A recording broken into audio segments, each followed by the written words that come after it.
Hey everybody, what's going on? Welcome to COD Zone, where you can find a ton of Call of Duty content. Now, for all you gamers out there, one thing we can agree on is that the map is essential to the game. If the map is great, the game is more enjoyable to a lot of people.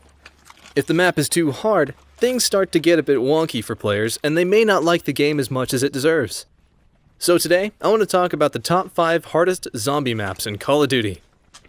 If I missed one that you think is harder, state your argument in the comments below, because I really want to know which maps are more difficult than these. Number 5. 5.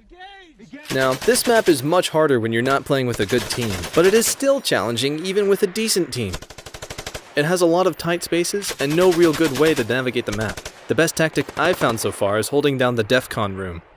Even this is pretty risky, but if you try to hold down the lab, you are killed by gas crawlers. And holding down the first floor is nearly impossible without the electric barriers set up. It's a good thing the game is challenging, but it doesn't feel impossibly pointless. There are several wonder weapons that are extremely helpful in defeating the zombies. There are also a few power-ups, one of which is exclusive to this map. Players can utilize the death machine, giving players a handheld minigun for 30 seconds. It doesn't overheat and it has endless ammo. This will certainly get you out of a sticky situation. In any event, this is a challenging game to play despite the power-ups or weapons. So if you want to play, find a good team that will have your back as you play. Number 4. Nuketown. Nuketown is a relatively small map, but it's really hard to beat. This map actually has a reputation that makes players avoid playing. Some even say it should be removed from the general playlist for being too challenging. One helpful tip is to stock up on grenades and just launch them rapidly at spawning. Even doing this doesn't prevent you from being shot from unexpected directions. On the other end of the spectrum, there are players that love the challenge. They accept that Nuketown is supposed to be absolute insanity. There's a decent system that works for many players in Nuketown. That is to have one sniper on your team. Not everyone can have this job, so just pick one person, 1 or 2 rushers, and 1 or 2 AR LMG users. Having this type of team seems to be the most effective way players can get through the map. However, you still need to deal with how quickly the spawn flipping is, because no matter your team or tactic, that does not slow down. Number 3. Verrückt. Now this map gets even more challenging, largely in part to not having a reliable wonder weapon. There isn't a great spot for camping or training because everything is in tight close quarters. The best tactic is to continuously activate the electrical traps. I mean, the word verrückt means insanity, so what else should we expect? This map has been reworked and revised several times, and honestly, it just keeps getting harder. It is interesting that this was the first zombie map to have 2 spawning areas. These areas are separated by an electric door.